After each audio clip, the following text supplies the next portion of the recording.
La coordinación desde Bogotá, en Colombia, estuvo acompañándoles Cindy Balbuena. Un feliz día.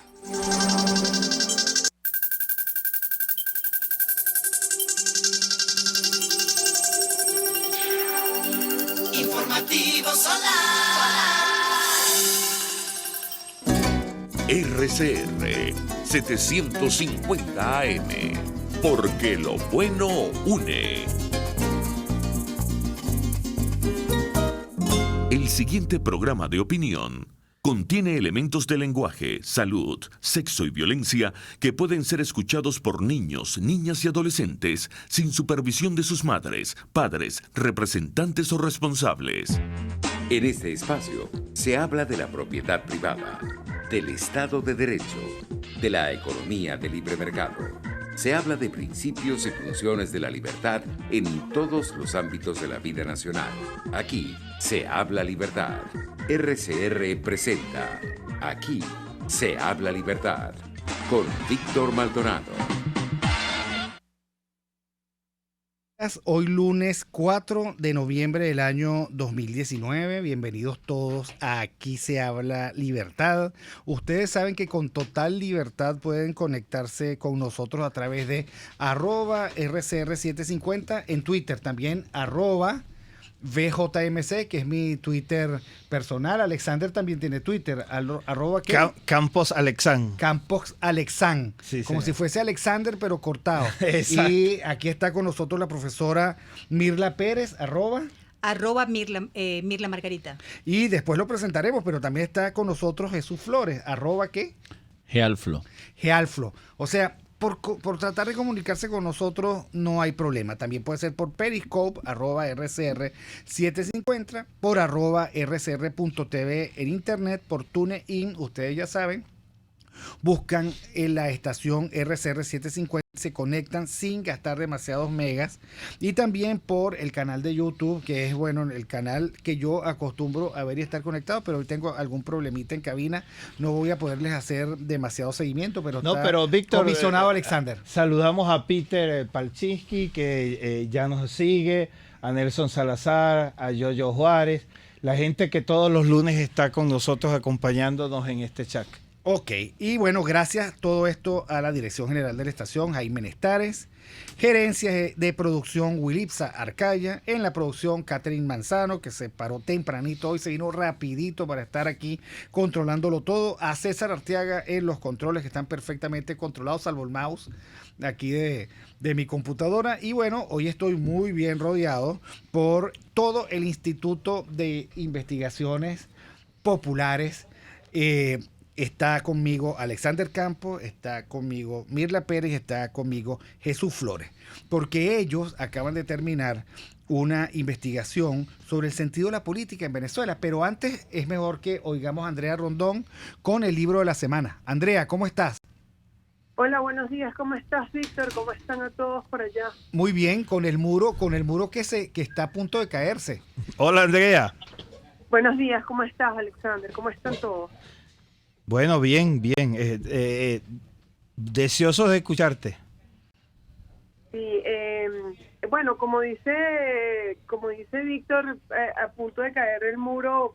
Sí, la próxima semana, ya esta semana mejor dicho, inicia la Semana de la Libertad se dice Libertad, conmemorando la caída del muro, que fue el 9 de noviembre de 1989, ¿no? Se van a hacer varias actividades en conmemoración a eso durante toda la semana hasta el sábado. Pero ya más en lo que nos atañe, el libro de la semana es un libro de derecho, pero es un libro interesante por los tiempos que corren.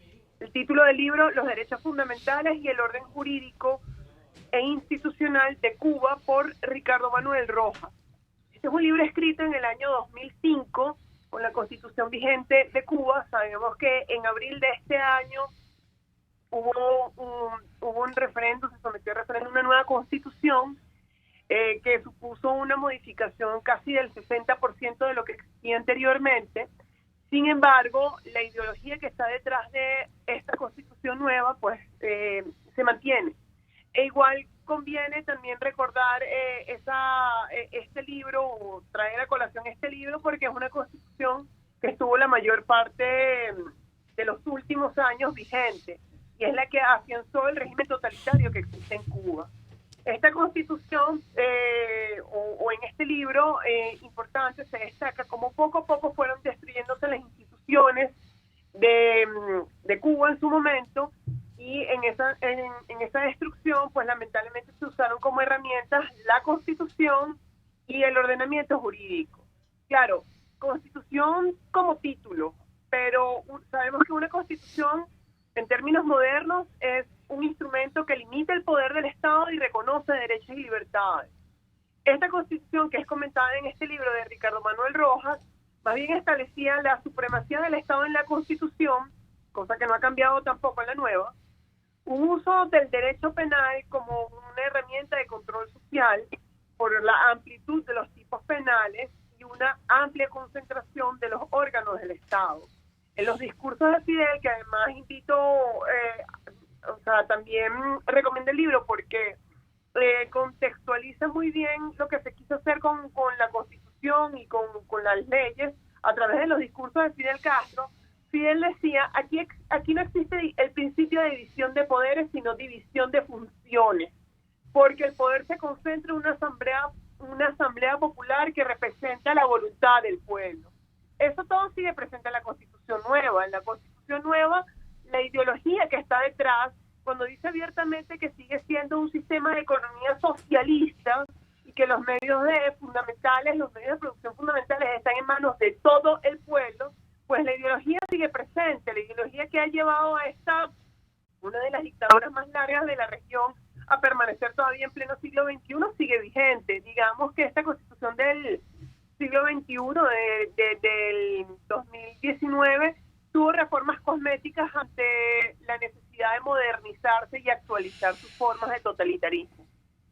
Bueno, total que tenemos para esta semana una referencia, que se puede construir legislaciones totalitarias, que desde la construcción o la elaboración de fórmulas jurídicas también se puede someter al ciudadano y se puede someter por mucho tiempo. Y además se le puede arrebatar al ciudadano la soberanía para dejarle o transferir la soberanía a ese eufemismo el tan gaseoso y tan falto de contenido real que se llama pueblo, que al fin y al cabo del cual se apoderan aquellos que están en el poder. ¿Eso no es una pésima noticia para los abogados? Totalmente, sobre todo, yo por ejemplo estudié la carrera entre el año 97 y 2002, es decir, yo estudié en parte con la Constitución de 1961 y con la Constitución del 99. Es una constitución a la que le tengo profundas críticas y por la cual todos nosotros, por lo menos con los que estoy hablando, votamos un no, porque precisamente tiene características muy similares a esta constitución cubana de la que les dije algunas características. No limita el poder del Estado y tampoco reconoce efectivamente derechos y libertades. Porque cuando el poder económico se concentra en el poder político, de nada sirve esa hiperinflación de derechos. La gente cree que con una hiperinflación de derechos pues se tiene las condiciones garantizadas y no se preguntan, sí, pero ¿a cuenta de qué? ¿Cómo tienes que pagar para tener efectivamente esos derechos? El pago es que le estás abriendo las puertas al Estado, y esta Constitución, la de 1999, es un perfecto ejemplo de cómo una hiperinflación de derechos también constituye una hiperinflación de competencias y atribuciones por parte del Estado, y lo que menos se limita es el poder del Estado. Claro, pero fíjate, Andrea y Víctor, lo interesante que es esto, porque es una de las vías, precisamente la vía legal, para suprimir la libertad. Es interesante que lo primero que buscan estos estados totalitarios es blindarse legalmente. Y no es verdad la lectura que algunos politólogos hacen al asociar ley y libertad. No, nada más contrario a la historia. Eso no hay ninguna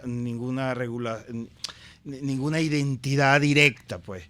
La verdad de la historia es que precisamente todos los grandes autoritarios han construido un sistema legal que haga imposible la libertad y que al ciudadano se le haga imposible la reacción, porque todo el sistema legal está en contra de ella.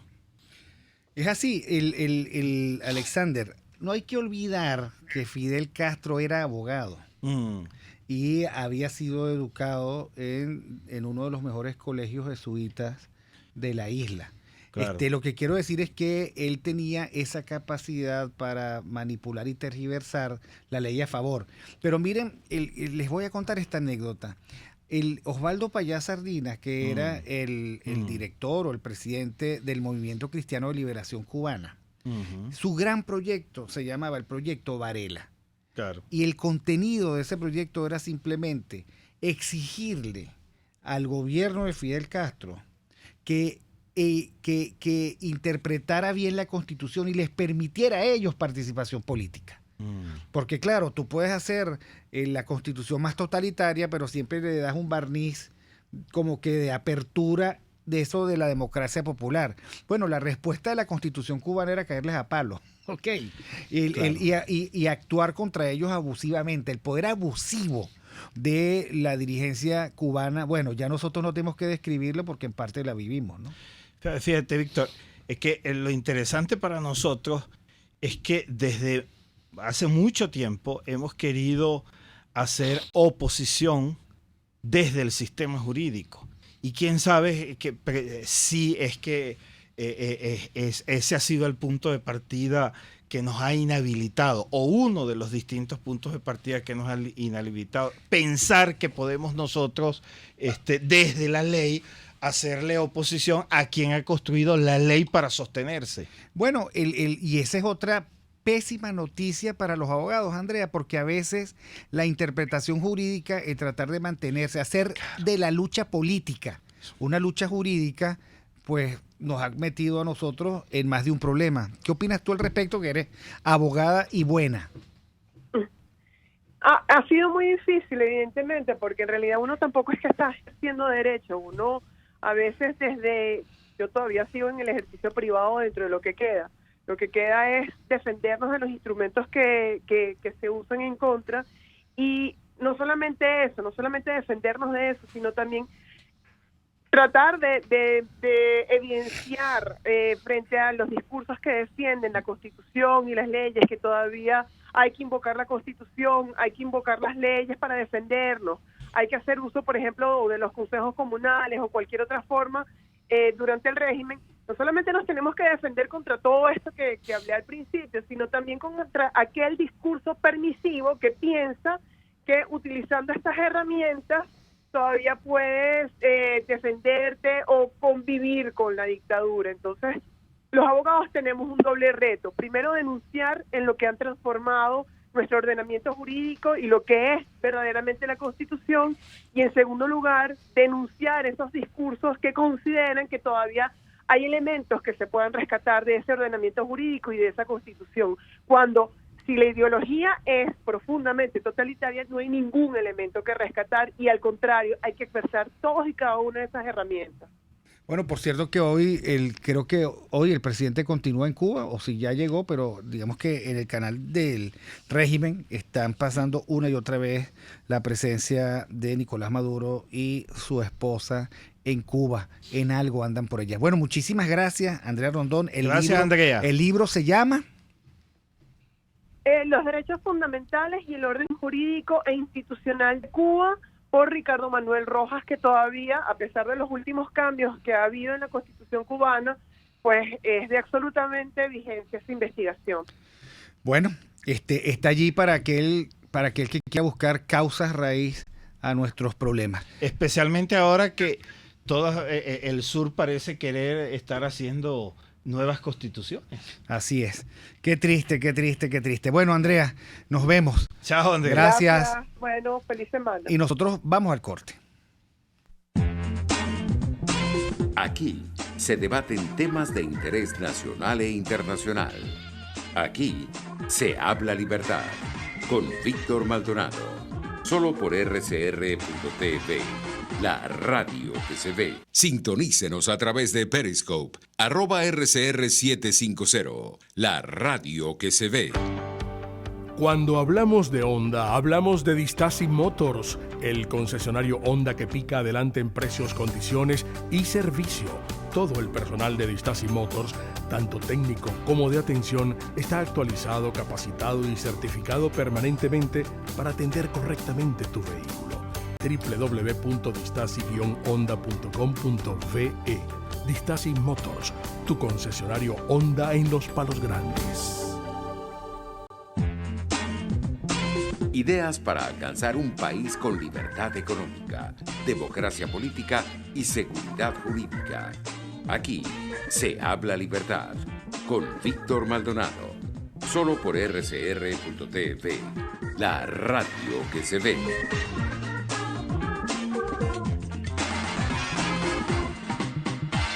Bueno, nosotros volvemos con Aquí se habla libertad, muy gratamente acompañado, como les dije, del Instituto de Investigaciones Populares, Alexander Campos, Mirla Pérez, Jesús Flores.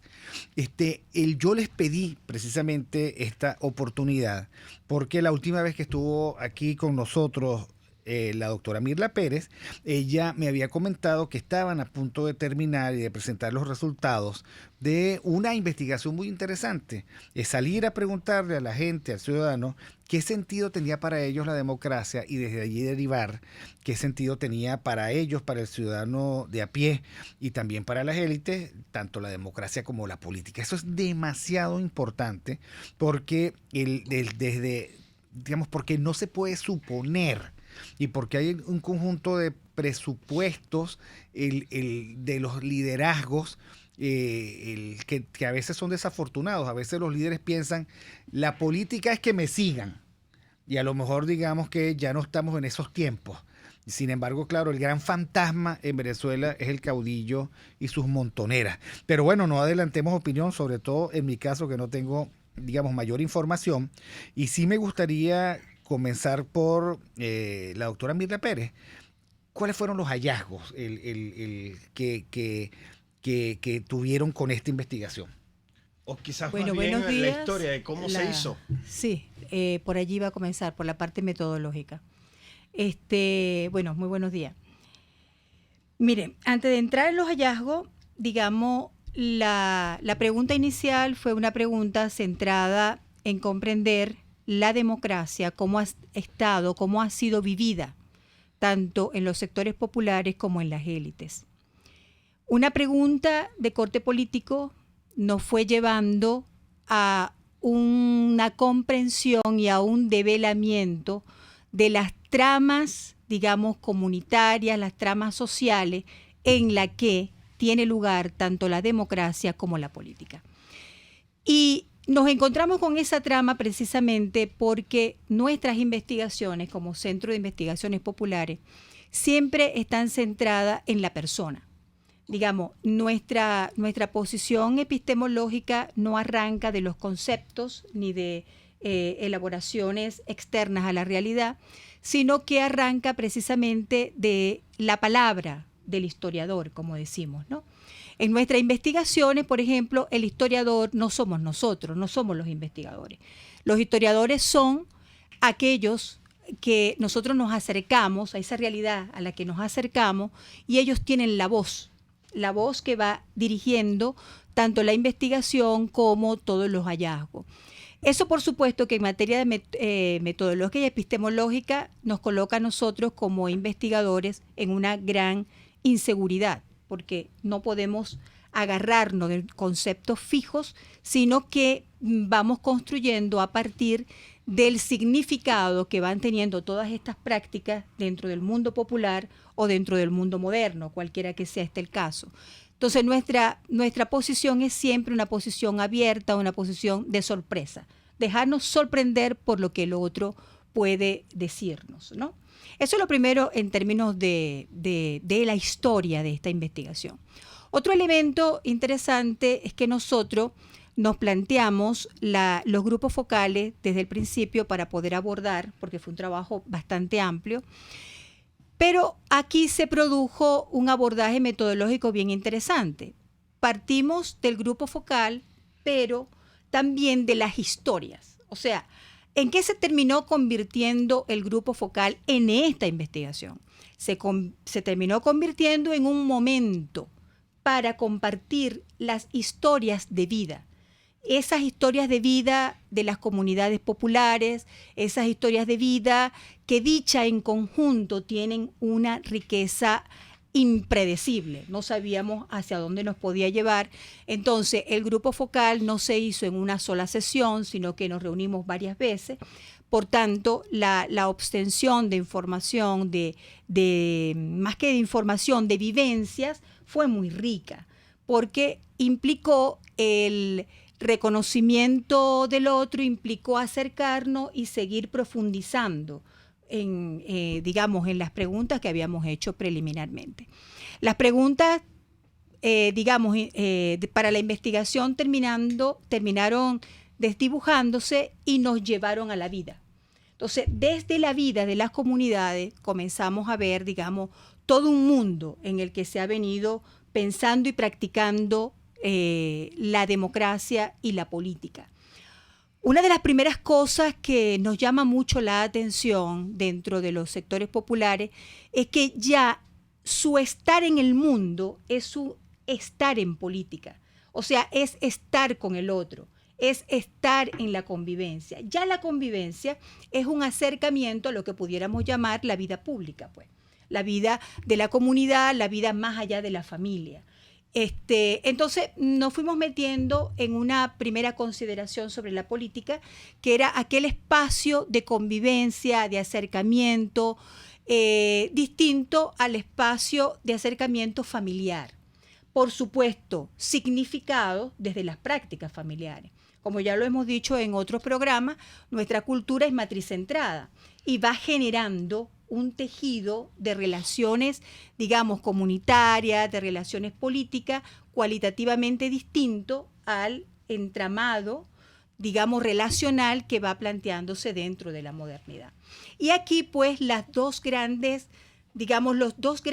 bloques diferenciadores entre el mundo de vida popular haciendo política y el mundo de vida moderno haciendo política, que el punto de partida es cualitativamente distinto. En el caso del mundo de vida popular, nos estamos acercando a un sujeto que es relación, voy a utilizar la palabra que no es la más adecuada, pero de modo natural, cultural, es lo que le sale, la convivencia, el homo convivalis, como lo nombra el padre Alejandro Moreno, que es, nuestro maestro, ¿no? Y luego en el mundo de vida moderno nos encontramos con un individuo que va construyendo la institución de una manera también muy particular.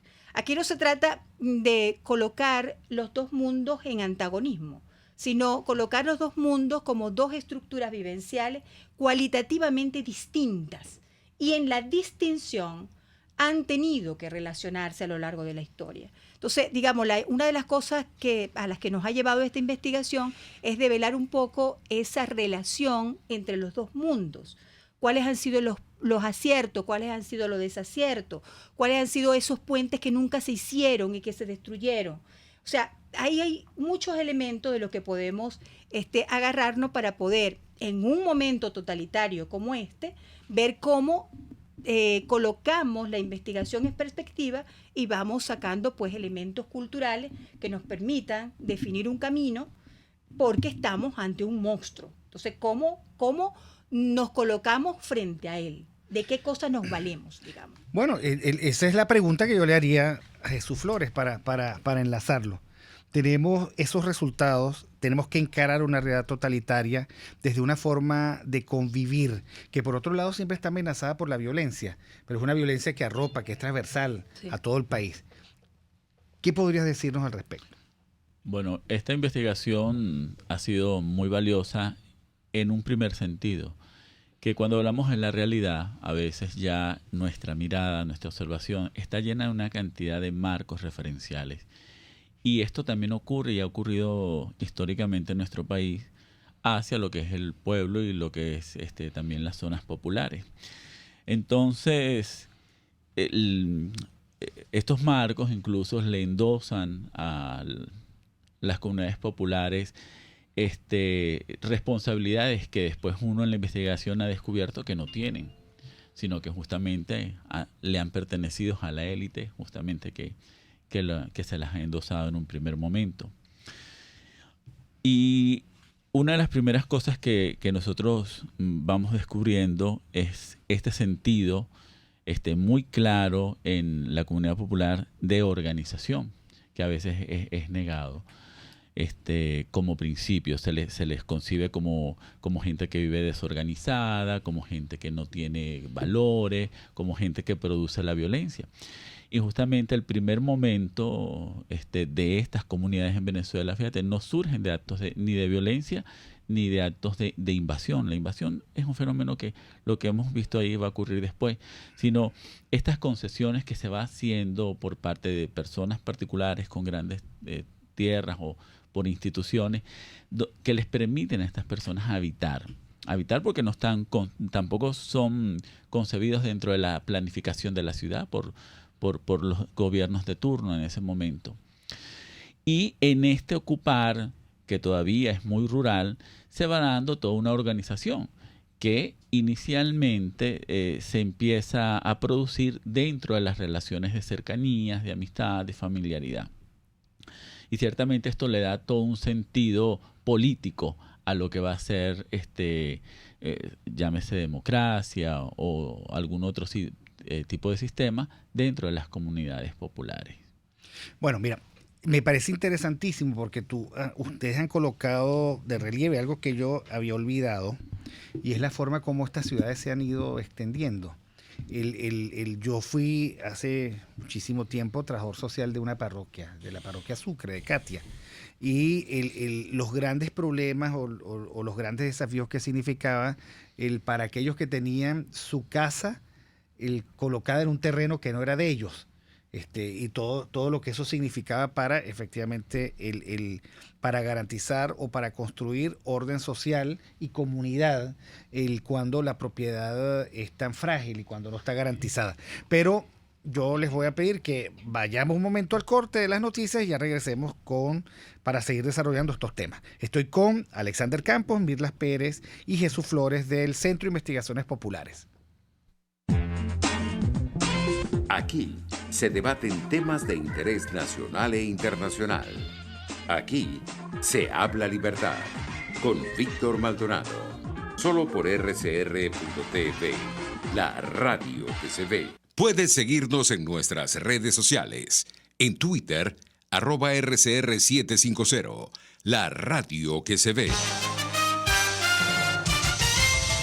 Informe RCR presenta titulares. El abogado constitucionalista y exdiputado Nelson Chiti Larroche enfatizó que el Tribunal Supremo de Justicia no puede designar a las nuevas autoridades del Consejo Nacional Electoral porque esto le corresponde única y exclusivamente a la Asamblea Nacional. Que los que están en el Tribunal Supremo de Justicia son gente que espera instrucciones. Ahí no hay ninguna independencia, ninguna imparcialidad. Ahí no se deben al cargo, ahí se deben a la corriente que lamentable y tristemente para el mal de este país nos ha gobernado. Y no lo digo con una actitud partisana, es que hay todos los hechos, todas las situaciones, todas las confirmaciones de este deleterio proceso que hemos vivido. Repito, se cumple con la Constitución y se cumple con la ley. No, bueno, entonces probablemente volveremos al supuesto del 336 numeral 7, en el cual la Sala Constitucional decide ella designar porque entiende que no cumplieron los órganos regulares pues con su deber, y viene ella y actúa como un gobierno más. El Papa Francisco designó al cardenal Baltasar Porras como miembro del dicasterio del Consejo Pontificio de la Cultura. Un arrollamiento en la estación Plaza Venezuela, sentido Propatria, causó este lunes retraso en la línea 1 del metro de Caracas. En internacionales, en Colombia, se registró el 7º homicidio de un indígena en menos de una semana. Y en los deportes, la selección venezolana de béisbol está lista para la segunda edición del torneo Premier 12, que arranca este martes. A esta hora, les narró Jackson Vargas. Les invitamos a que continúen escuchando Aquí se habla libertad.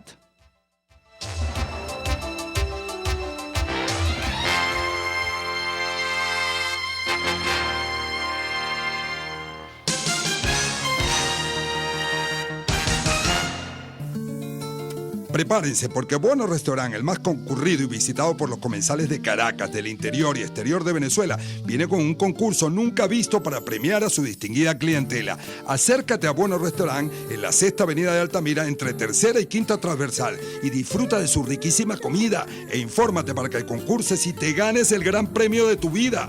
Bueno Restaurant, donde disfrutas y ganas. Serovka es una empresa que cuenta con un equipo de físicos, médicos, ingenieros, arquitectos y técnicos que brindan protección y seguridad radiológica a todas las clínicas. Serovka también ofrece capacitación al personal médico, técnico y de enfermería, así como la divulgación científica a pacientes sobre radioterapia, medicina nuclear y radiodiagnóstico. www.serovka.com y en las redes @Serovka. Serovka, empresa líder en protección radiológica con cobertura en toda Venezuela, América Latina y el Caribe. En RCR somos vanguardia. Toda la programación de tu RCR también la puedes seguir a través de la internet. Audio y video en tiempo real. Noticias y mucho más. No te pierdas ni un segundo de nuestra programación. No hay excusa ni cadena que valga para que dejes de escucharnos. Ingresa a rcr.tv, la radio que se ve. RCR 750 AM, porque lo bueno une.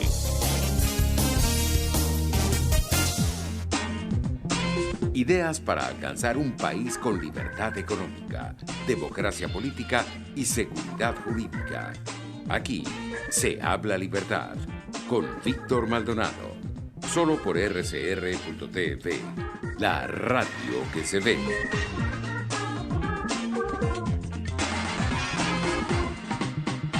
Bueno, continuamos aquí con Alexander Campos, Jesús Flores y Mirla Pérez del Centro de Investigaciones Populares.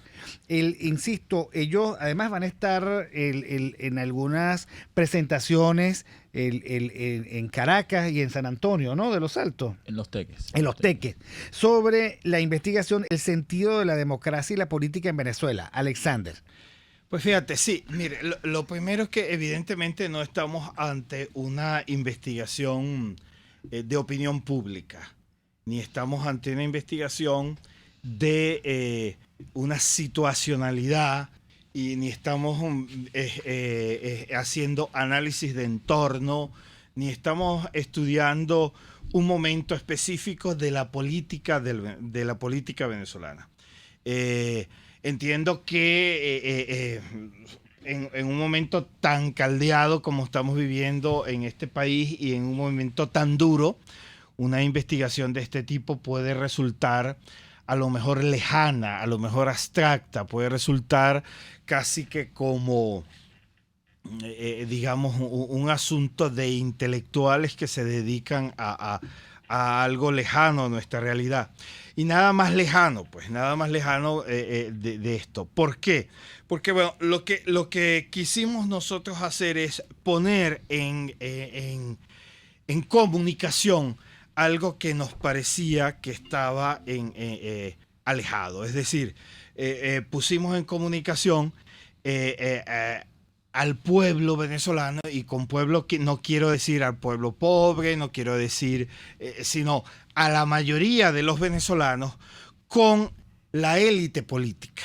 Y lo pusimos en comunicación desde ellos mismos. ¿Qué quiere decir desde ellos mismos? Y usamos una metodología en la cual la élite política, a partir de sus propios relatos, nos relataran, nos hablaran, nos contaran cómo había sido su vivencia de la práctica política, su vivencia de lo que es lo político, cómo había sido su historia con el quehacer político, y a su vez pusimos a las comunidades populares a que nos relataran como comunidades, no como individuos, y esto es muy importante, no como comunidades y no como individuos, a que nos relataran cómo había sido su construirse como comunidad y su ejercicio político, de manera tal que en ese relato y en esa historia,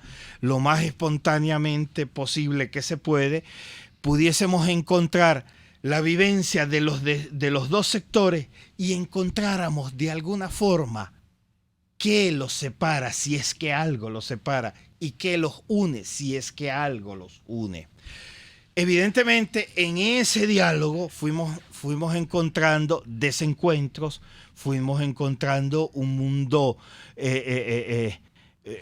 lleno de prejuicios de lado y lado, por cierto, es decir, prejuicios de los sectores populares hacia las élites políticas y de las élites políticas hacia los sectores populares, que en el fondo lo que denota es una gran incomprensión. Es decir, el ejercicio político en Venezuela, y eso es quizás uno de los primeros resultados, es como que realizado en dos grandes ámbitos: el ámbito de las élites y el ámbito de los sectores populares. Mientras sigamos con ese desencuentro, nuestra política no será una política venezolana, será una política de sectores, será una política de grupos, será una política de ámbitos, pero no será una política del venezolano. Entonces, lo primero que hay que hacer es volver a encontrarlos, ¿eh? Eso como... Entonces, ¿de qué está lleno ese desencuentro? Bueno, ese desencuentro está lleno, como dijimos, fundamentalmente de prejuicios. El primer gran prejuicio de parte de las élites hacia los sectores populares: la política no les interesa. La política es un ámbito en el cual el venezolano no se encuentra. Bueno. Pero tú sabes que hay perdona que te interrumpa. No, al contrario. Yo he escuchado de los políticos profesionales muchísimas veces este discurso: la política es una cosa de los políticos, ustedes no se metan en eso. Se lo decían a los empresarios, se lo decían a los trabajadores, se lo decían a las comunidades. Y por otro lado, uno escuchaba hace tiempo, yo no sé ahora, que la ofensa, o sea, la descalificación más común era: tú lo que eres un político. O sea, algo así como que tú lo que eres un demagogo, una persona que no cumple. O sea, de lado y lado hay como un gran abismo de desconfianza, ¿no? Claro, el abismo de desconfianza, porque la práctica ha sido eso precisamente, de desaparición. Por ejemplo, cuando tú te detienes a ver cómo una comunidad popular caraqueña, venezolana, se ha construido, tú te das cuenta que se ha construido siempre al margen del Estado. Es decir, se ha construido casi que autónomamente, casi que independientemente, a partir de sus propias fuerzas, a partir de sus propios acuerdos, a partir de sus propios límites, sin que el Estado haya tenido nada que ver. Y no porque la gente no lo solicite, sino porque la política ha sido pensada y ha sido diseñada para que ese encuentro no se dé. Pareciera que el encuentro no fuese algo pensado, algo diseñado como natural de la política. Entonces, evidentemente, si las comunidades se desarrollan autónomamente, pues entonces el ejercicio siempre será eso, aisladamente. Ahora, yo le quería preguntar a Jesús Flores, antes de darle la palabra a Mirla, ¿qué queda de los hallazgos, de esa superestructura chavista que decían VC, VH, el centro de no sé qué? ¿Qué queda? Porque la narrativa de ustedes tiene que ver con una comunidad, el que tiene que buscar su resolverse. Ojo, las comunidades se resuelven cuando no hay luz, buscan cómo hacer, cuando no hay agua, buscan cómo hacer. Ustedes mismos han narrado, me lo decía Mirla el otro día, bueno, comunidades se han encargado de niños que han quedado solos en sus casas y que de alguna manera sin el apoyo de la comunidad de alguna manera no sobrevivirían. Las comunidades además le ponen coto y límite a la violencia. Los estudios del Centro de Investigaciones Populares sobre eso son definitorios. Ahora, por otro lado, existe la leyenda urbana de que todo eso está copado, que es una especie de gran mapa de intervención del Estado totalitario. ¿Eso existe todavía o eso se perdió en el infinito? Fíjate que es una pregunta que de alguna manera todo el trabajo va dando respuesta en algunos sentidos, ¿no? El primero es que tenemos que reconocer ciertamente esta manera propia de organizarse de las comunidades para ir resolviendo justamente lo que has mencionado. Y en todos los ámbitos de lo que va significando el hacer política. Es primero cómo se va dando ese ordenamiento, ¿verdad?, dentro de esa estructura, esas regulaciones dentro de la misma comunidad, y después esa manera que va, esas estructuras o entes que va gestando la misma comunidad para dar respuesta justamente a todo lo que tiene que ver con la vida comunitaria, pero también con todo aquello que está se refiere a servicios, se refiere al bienestar de la vida, ¿no? Entonces, ¿qué hemos encontrado? Hemos encontrado comunidades, como decía Alexander desde el inicio, que una vez que están ahí, se van organizando y van dando respuesta y tienen objetivos muy claros, ¿verdad? Y además fundamentados en principios justamente de diálogo, de reconocerse unos a otros, de solidaridad, y se va dando. La primera experiencia que encontramos fundamentalmente es la Junta de Vecinos y después la Asociación de Vecinos como experiencia. Que claro, la Asociación de Vecinos también es un impulso que da el Estado democrático en un momento histórico y que las comunidades lo asumen a su modo. No al modo del Estado, ciertamente, pero sí a su modo. Entonces, esta organización en las que ellos se han apropiado desde su origen son las que políticamente realmente les pertenecen y les dan sentido. Las VC, los consejos comunales, todas estas otras estructuras, primero les son ajenas desde el inicio, no les pertenecen, nunca son asimiladas. Ciertamente operan y van a operar porque son parte del sistema de control, son parte del sistema de la estructura política, ¿verdad?, que impone en un momento la revolución bolivariana, pero que incluso en ellos se convierte en una división.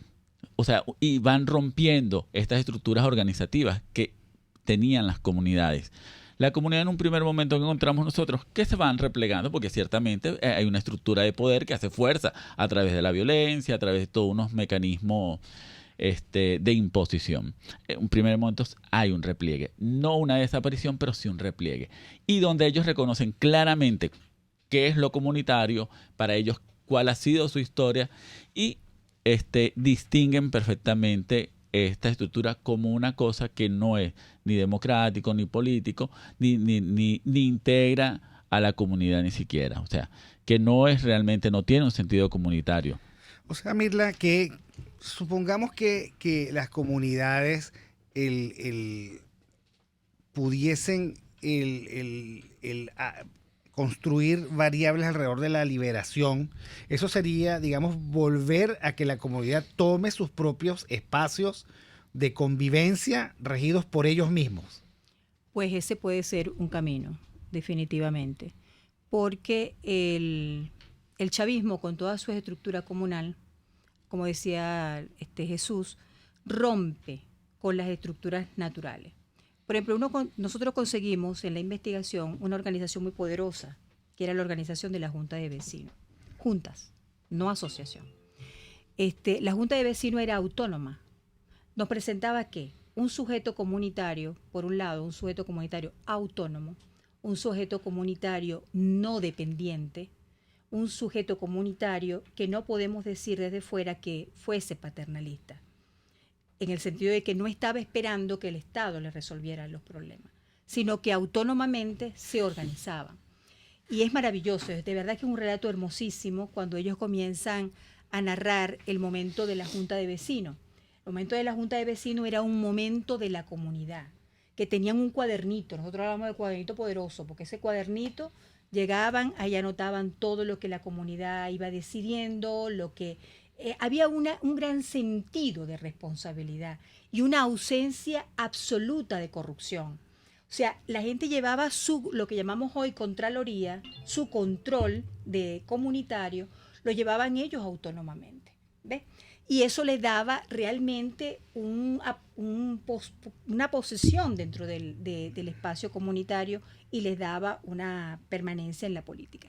Todo eso unido, por supuesto, a todas las organizaciones sociales, políticas que existieron en la comunidad hasta finalizar más o menos la década de los 80. Porque ¿qué es lo que vemos también a lo largo de la investigación? Que tenemos un hito. Aquí se rompió una cosa muy, muy tremenda. El final de la década de los 80, quizás mediano de los 80, 90, aquí se rompió toda la estructura, todo vaso comunicante entre el pueblo, primero pueblo y élite, y luego desde el propio sentido de la democracia y de la política que tenía tanto los sectores populares como las élites. A partir del 80 nosotros vemos que se van rompiendo cosas. Las comunidades comienzan a desaparecer, todas las organizaciones sociales, eso se va a acentuar al final de la década de los 90 con el chavismo. El chavismo hace un arrase de todas las organizaciones sociales y políticas autónomas dentro de la comunidad. Y llega un momento en que quedan solo ellos. La única institución que va a permanecer a pesar de ellos es la iglesia, con una estructura todavía, por supuesto, muy poderosa y muy aglutinante y de mucha esperanza para las comunidades. Pero el chavismo elimina todo lo anterior, todo lo que pueda ser realmente autónomo. O sea, si hay una cosa que va contra la autonomía, que va contra la libertad, que va contra la autodeterminación de los pueblos, es precisamente el chavismo, porque rompe todo para mantener su estructura. A lo largo de los relatos... Te voy a pedir, vamos un momentico al corte, esto es demasiado importante para tener, digamos, una conclusión, porque al final Mirla rompe, se atraganta con toda esa estructura, pero digamos estamos en el otro lado del péndulo, ¿no? Ellos de alguna manera deteriorándose y corrompiéndose no en el sentido del dinero, sino corrompiendo su finalidad, y las comunidades utilizando su memoria institucional como para volver por los suyos, por sus fueros. Pero vamos un momentico al corte y ya regresamos. Aquí se debaten temas de interés nacional e internacional. Aquí se habla libertad con Víctor Maldonado. Solo por RCR.tv, la radio que se ve. Puedes seguir nuestra programación a través de RCR.tv, la radio que se ve. Las carteras Daniela Ross son una extensión de tu personalidad. Cuando una cartera es capaz de reflejar tus sueños, cuando buscas diseños, calidad y colores vibrantes que le impriman a tu look ese toque especial que atrapa las miradas. Carteras Daniela Ross únicas, diseñadas teniendo como patrón a la mujer venezolana de hoy, llena de retos y libertad. En Instagram, @Daniela Ross M. Daniela Ross, la cartera hecha en Venezuela con nombre y apellido. Moisés Naim en Efecto Naim. Hola, soy Moisés Naim desde Washington. Conéctese a rcr.tv. También nos puede seguir por @Efecto Naim en Twitter. Y estamos en Facebook y en Instagram. Y no olvide que puede disfrutar todos los contenidos del programa cuando usted quiera, suscribiéndose a nuestro canal de YouTube. Nos vemos en la radio. Los miércoles y viernes a las 7 de la noche. Solo por RCR 750 AM. Ideas para alcanzar un país con libertad económica, democracia política y seguridad jurídica. Aquí se habla libertad con Víctor Maldonado. Solo por RCR.tv, la radio que se ve.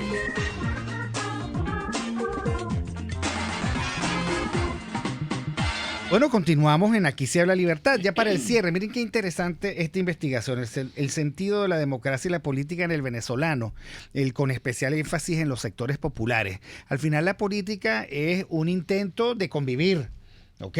Que por supuesto comienza de la puerta de la casa para afuera, y los principales interlocutores son obviamente los vecinos, la comunidad. Pero estábamos en un momento, digamos, en el que tú estabas a punto de darnos un detalle importante de la investigación. Sí, el punto de los consejos comunales, porque teníamos 3 estructuras: junta de vecinos, la asociación de vecinos que la desplaza, que es una posibilidad de mediación entre las estructuras del Estado, entre la élite y el pueblo, y los consejos comunales. Los consejos comunales es de verdad, es como una cosa puesta, sin ningún tipo de relación con la comunidad. Un parche. Ahora, realmente Mirla, vivido hay con la comunidad. una crítica para los sociólogos venezolanos, y es que cuando vino la idea de los consejos comunales, yo vi a más de un sociólogo resbalar en esa oportunidad. Oye, qué bueno, ¿cómo nos podemos negar a los consejos comunales, que son una maravilla? Yo siempre decía, esa es una estructura totalitaria, no me interesa cómo se llamen. O sea, y la verdad es que así como en el mundo jurídico hemos perdido muchísimo tiempo, porque en el mundo jurídico algunos han querido jugar a favor con una ley totalitaria. Así en el mundo de las ciencias sociales, muchos creyeron que podía tener algo bueno esa penetración del chavismo a través de sus estructuras comunales, VC y las otras que ustedes describieron. No, ninguno. No ha sido nada positivo. Eso es corporación. El sentido es corporativista. Está dentro de las funciones del Estado. O sea, no tiene nada que ver con la relación con lo comunitario, en lo absoluto. La VC, por ejemplo, es un dispositivo político muy violento. Por ejemplo, la estructura de poder de los consejos comunales, ¿cuál es? Es el Consejo Comunal, la VC, el Ministerio de la Mujer y el Frente Francisco de Miranda. Ellos son los que le dan la orientación política. Allí no hay posibilidad de dialogar con la comunidad. La comunidad no participa en ello. ¿Qué es lo que hace la comunidad? Se retrae. Les deja solo, están ellos solos aparte, y la comunidad se retrae. ¿Se retrae para qué? Para seguir viviendo de modo autónomo, para seguir construyendo espacios políticos autónomos, libres. Y la libertad está precisamente concebida como en este caso, en este escenario, la separación de un sistema que lo que busca es imponerme una manera de pensar y una manera de organizarme. Entonces, se salva ¿cómo? Agrupándose fuera de la estructura de poder que es hegemónica, es de verdad que es muy dominante dentro de la estructura comunitaria, pero no logra penetrar los hilos, digamos, más fundamentales de organización comunitaria. Hasta ahora. Por supuesto que el totalitarismo intentará avanzar y juega. ¿Okay? Ahora, el Alexander, ¿qué habría que mejorar o qué habría que cambiar del discurso del político para que sea concebido como más genuino por las comunidades? No, yo creo que antes que cambiar en el discurso, porque el discurso siempre es consecuencia de un mundo de significados y de un mundo de creencias que tiene el político necesita reencontrarse con aquellos que está haciendo política.